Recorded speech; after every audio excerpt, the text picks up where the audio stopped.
मग आज परत एक व्हिडिओ घेऊन आलो आहे. तर आपण आलो आहे तर परकतपूरला शंभू महादेव मंदिर भोलेश्वर पण म्हणतात. आणि त्याला तर मंदिरात आपण जाणार आहे. ते सर्व मनोकामना पूर्ण होतं तसं म्हणतात. हां, मग आपण मंदिरात प्रवेश करणार आहोत आणि पाहतो कसं शंभू महादेवाचं मंदिर कसं आहे, काय आहे आतमध्ये. मग हे पाहू शकता आपण.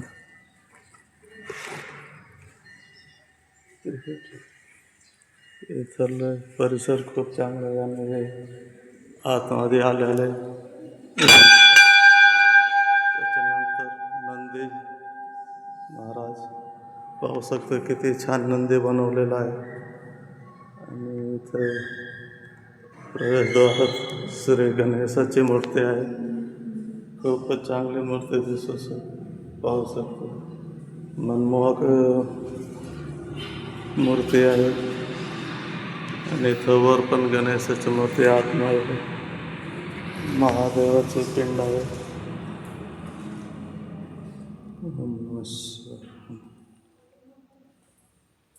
महादेवाच्या पिंडीबरोबर इथे पूजा पंचायत जो पहिला सोमवार आहे. पहिला सोमवारी पण पूजा चालू आहे. पण एवढं मला गर्दी नाही.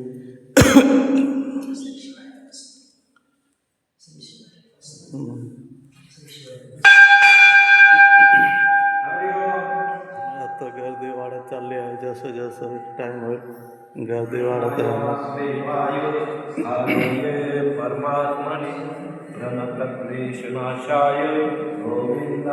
इथलं मग प्रॉपर गावातले आहे ते पोपट हो. मग यांना विचारलं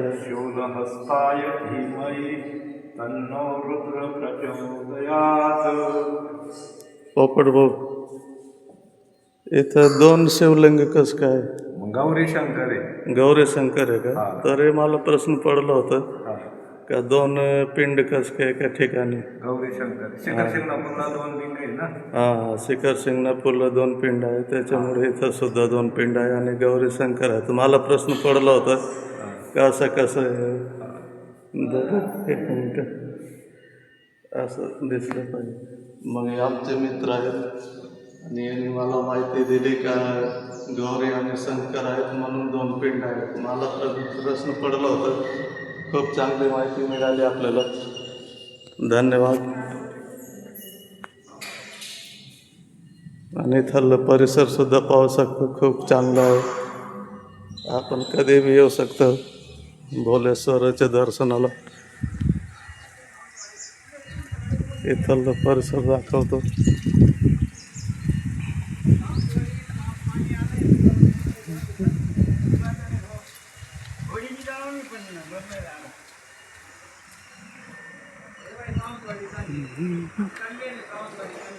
मंदिर सुद्धा पाहू शकतो, खूप चांगलं आहे.